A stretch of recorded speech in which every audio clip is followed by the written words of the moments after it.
Alright, welcome back to geometry.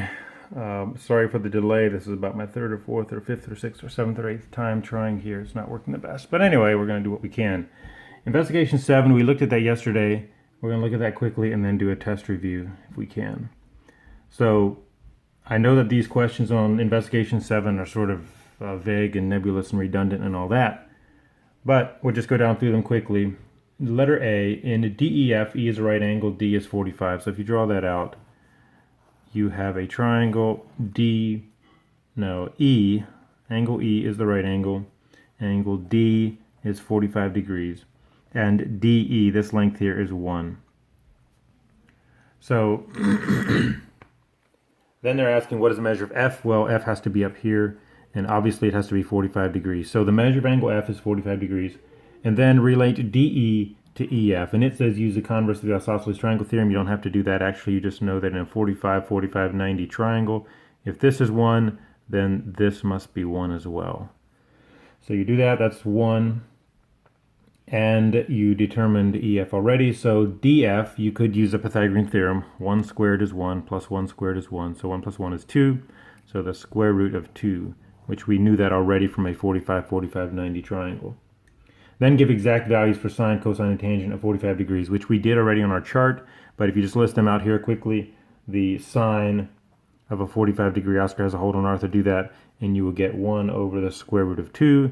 We don't like having a square root in the bottom in the denominator, so we take it times the square root of 2 over the square root of 2, which is the same as taking it times 1. So you're not actually changing this value at all, but all it does is moves the square root of 2 up there and puts 2 here. Sine of 45 degrees is square root of 2 over 2. Cosine of 45 is exactly the same thing, square root of 2 over 2. Again, your chart should tell you that. And the tangent is 1. So cosine of 45 is the same right there. Tangent of 45 is 1. Letter B. Letter B is the same setup, same thing. You're just going to use a 30, 60, 90 triangle. So I'll draw a new triangle, and it says G is a right angle, H is 60, so H is down here, this is 60 degrees, and then that means J is up here, and GJ is 3, so this length here is 3. Whoops, well, that was what you call camera creep. There we go. So G is 90, H is 60, J is up here, and GJ is 3. How are GH and HJ related? Well, we know from our 30, 60, 90 triangle, if this is 1, this is 2, and this is square root of 3, that's the proportion. So in other words, HJ is twice as big as GH. The other way you could say it is that HJ equals 2 of GH. So HJ is twice as big as GH. That's what you should say. And then determine GH and HJ. And again, when it just has determined GH, it means the length. So this is 3. Normally, our little triangles, we do like this, and we say 1, 2, square root of 3. So if you're going from here to here, you need to take this times the square root of 3. Well, if you're backing up, you divide it by the square root of 3. Or the other way to think of it is to say that what does it take to get this, and this is the square root of 3. Now it seems confusing because usually we say up here is the square root of 3, this little one. But if this is the square root of 3, this is our actual length. And the proportions of 1 to square root of 3 are the proportions. But in this case we went square root of 3. To go from here to here, you have to take this answer times the square root of 3 to get to this answer. Well, the square root of 3 times the square root of 3 is 3. So this is correct. These two are in the right proportion. And then this one is double the short leg, so 2 times the square root of 3. Take this and just take it 2 times. So those are your side lengths, and that's what it's asking. And then give exact values for the sine, cosine, and tangent. Again, you can do this looking at your chart, but the sine of 60 is the square root of 3 over 2. The cosine of 60 is 1 over 2, and the tangent is square root of 3 because of square root of 3 over 1, which is the same as square root of 3. And then C and D are simply drawing out these triangles. So for letter C, you should just have that triangle. And for letter D, you'd have that triangle. All right, that's investigation 7. And now we're going to look at test review. So take another blank piece of paper and write some of these things down. And I'm going to use this paper to draw some things. But the first thing you'll need to know for the test review is from lesson 35, example 1, and that is the area of a sector. So lesson 35, example 1, study that. Lesson 35, example 1. Number 2 is knowing what equiangular means, and it's a simple question. It's triangles, how they relate, equiangular and equilateral, what that means, and you should be able to figure it out. The next one is from lesson 44. It's example 4. Lesson 44, example 4. The next one is lesson 55. It's example 1. It's talking about the midsegment of a triangle. Lesson 55, example 1. All right, number 5 is lesson 64, example 1. Number 6 is lesson 58, example 2. So repeat, that's lesson 58, example 2. It's kind of like a proof, but all the information is there. Just study that example, example 2 on lesson 58, and it'll be pretty clear. The next one is lesson 61, example 1. And I'm not turning to all these. That's what you're going to do after you listen to this and write these down. You're going to go back through your book or pause the video or whatever. You're going to go back through there. Where was I? I think I was at 7. Number 7 is 61, example 1. All right, number 8 is lesson 59, and that is the volumes and surface areas of prisms. So it's some formulas in there. But remember, prisms are pretty simple. That's a flat on the bottom and on top, some kind of polygon. So you simply find the area of that polygon and then take it times the base for the volume. And then the surface area, of course, you got to find all the sides and so on. So again, number 8 is lesson 59. And I don't have a specific example, but it's the volumes and surface areas of prisms. And then there's a couple formulas. There's a couple formulas in lesson 22. You should look at those and refresh your memory. It's all the way back, lesson 22. Just glance at those formulas. They're simple.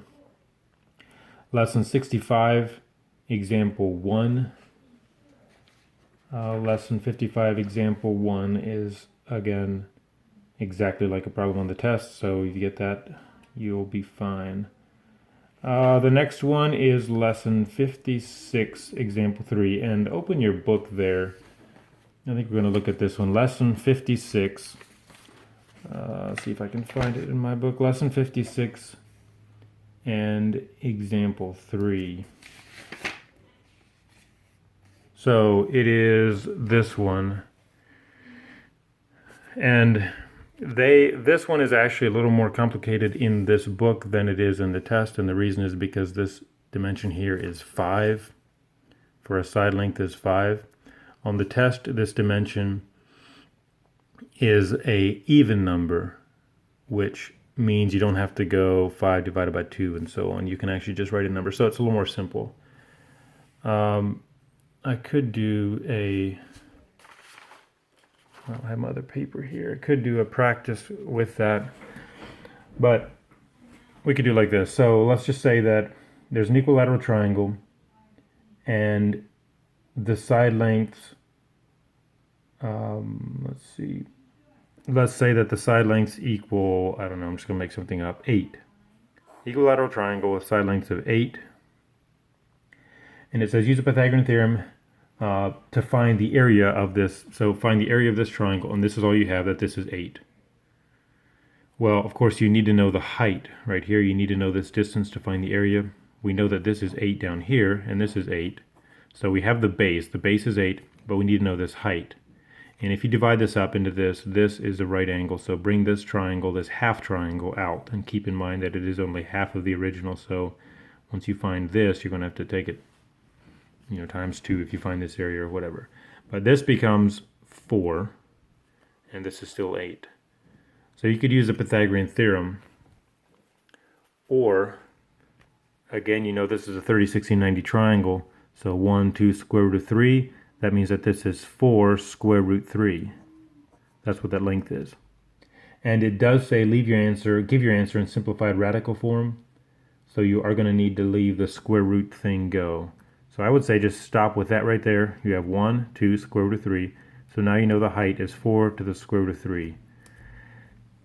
And go back to your original problem here so that you get your base right. Because if you use this as your base, then you'll have to take this area times 2 to get your original area up here. Hope that makes sense. But right now we're saying that the height of this triangle is 4 square root of 3. So area of a triangle is 1/2 of base times height, so 1/2 of 8, your base here is 8, times 4 square root of 3. And multiply all those together, you have 1/2 times 8 times 4 square root of 3. And you could simply say 4, so this 1/2 times 8 times 4 square root of 3. I think if you put that in your calculator, hopefully you would get 16 square root of 3. So again, the square root of 3, when it says leave your answer in simplified radical form, the square root of 3 just goes along for the ride. When you first find him here, he gets a free ride all the way to the end, and you deal with the other numbers, and it all comes out. All right, so study that. Again, that's example 3 on lesson 56. All right, the next one is lesson 37, example 4. And we should turn there. So look at lesson 37, example 4 in your books right now, please. Lesson 37, example 4. And you may groan about this, but it's actually not too difficult. You don't care about that sticky note. Example 4, and we'll do this one together right now. Find a line that is perpendicular to y equals 2 over 3x and passes through the point 2 and 4. Now there's actually 3 different ways you could do this problem, and it'll all get you the same answer. It'll all get you the right answer. I'm going to do it graphically first. That is, if you just take a piece of graph paper like this and make an origin, make a 0 mark, and then just graph the problem. You can pretty easily get it. Now it's saying find a line that is perpendicular. So your end result is going to be something like this.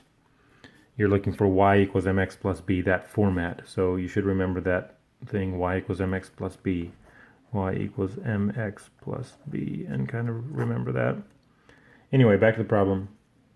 A line is y equals 2/3 x. So looking at that line, looking at this equation, y equals 2/3 x right there, you see that there's no b, y equals mx plus b, but there is no b. That means b is 0. That means where it crosses the y line is at the 0 point. So it crosses right here. And what's the slope? The slope is 2 over 3, rise over run, so it goes up 2 and over 3, up 2 and over 3, up 2 and over 3, however long you want to go. If you then get a ruler and draw that line, I'm not sure how I'm going to do this without holding on to it because I'm holding the camera, but anyway, there's a line somewhere down through there, squiggly. But that's the original line. It's asking for a new line that's perpendicular to this line and passes through points 2 and 4. So 1, 2, 1, 2, 3, 4. X is 2, y is 4. So we're looking for something that passes through this line and is perpendicular. Well, obviously it's going to be something like this, but we need to know exactly what it is. And the way that you can do this now is you know that this line right here is y equals 2 over 3x. Well, this new line is going to be perpendicular. So remember opposite reciprocal. We know that this line is going to have a slope, this new line here is going to have a slope of negative 3 over 2, which means up 3 and to the left 2, or to the right 2 and down 3. I don't care which way you go, but it's opposite of this one. So up 3, 1, 2, 3, and over 2, 1, 2. 1, 2, 3, 1, 2 up here, and so on. Then you draw this line. So it's there and goes there, and you could keep going 1, 2, 1, 2, 3 here, 1, 2, 1, 2, 3, and so on. But so there it is. That's graphically. Now that's not exactly the answer. We need to get the formula for this line. Well, it's all here. Y equals mx plus b. We know that m is the slope and b is where it crosses the y line. So we already know the slope. Y equals negative 2 over 3x. And where does it cross the y line? 1, 2, 3, 4, 5, 6, 7. Positive 7. That's the answer. You can also use the point slope formula, which is what they did here. This right here is a point slope formula. You can also use y equals mx plus b as well, and then put both of those in there. But it should work to go this way, just counting and graphing and getting the slope, and then find out where it crosses the y line. And it will cross the y line at a whole number, so you can do it this way. We're going to stop with that, but you can do it this way. I would maybe advise checking it or going the second time using either this y minus y1 equals m x minus x1, or using y equals mx plus b. And the way that you would do that, I said I'm going to skip it, but I'm not going to right now. Y equals mx plus b. And the original is y equals 2/3 x. And it also crosses through the points 2 and 4. So this is the information you need. You know that you know what the slope is of the new line, and you know what the y and the x are. That's these right here. So y is 4, so you just take 4 and substitute for the y. 4 equals, and now use the new slope, which is the opposite reciprocal, negative 3 over 2, and your x is 2 plus b. And then solve, disregard this, but solve this equation for b. This is supposed to say 2 here, not x. So use your calculator and find out what negative 3 over 2 times 2 is. But negative 3 over 2 is negative 1/2. And negative 1/2, I mean 1.5. I use a decimal. You could probably put this in your calculator and do it. But 3 divided by 2, and it's negative. And then take that times 2, and you get negative 3. So 4 equals negative 3 plus b. Bring that over, and b equals 7. 7 equals b. So now just take this back into your original equation and say y equals negative 3 over 2 x plus 7, which is what we said right there. So those are the two ways you can do it. You can do it the third way with this point slope form. It's just a longer point slope formula. It's just a longer way of doing it, or a longer formula to remember. All right, that's that one. That's probably the most difficult problem that it's there. It's 3 different ways to answer it, so we should be good. 13, I think we're problem 13. That is lesson 62, example 1. Lesson 62, example 1. The next one is lesson 41, example 3. Again, lesson 41, example 3, study that. Problem number 15 is where we're at. This comes from lesson 49, and it is Euler's formula. And you refresh your memory on that, and it'll say, you know, how many faces does so-and-so have with this many vertices and this many edges. And you simply use that formula and solve for it. All right, the next one is lesson 60. It's example 2. And so look at example 2, but also look at the theorem above that example. So there's a theorem directly above example 2. This is lesson 60, example 2. Read example 2 and read the theorem right above it. All right, we're almost done. Lesson 57, example 2. And the next one is lesson 33. And that is just using the Pythagorean theorem to determine the type of the triangle. Is it a right triangle? Is it an obtuse triangle? Is it an acute triangle? We've done that before. There's one from lesson 21, way back lesson 21, which is the laws of syllogism, or the laws of detachment. The law of syllogism and the law of detachment. And you're supposed to look at a couple statements and then reach a valid conclusion, draw a valid conclusion, and determine which law you used to get that conclusion. It's pretty simple to get the conclusion. You just have to decide then, was it the law of syllogism or the law of detachment, and look at that in lesson 21. Last one comes from lesson 63, and it's example 1. It's not hard at all. All right, that's your test review look at that and study for that. Take the test on Monday morning during the normal class period is what I'm suggesting. So study today and over the weekend, however, and be prepared for the test on Monday morning. If you have questions, you can respond and we'll see if we can answer them before that. So sometime before Monday morning at 9 o'clock, give your questions if you have questions. Just to comment on the problems that I think Ravi and Suzanne were talking about. So having blank problems is never a good option. You should have some answer.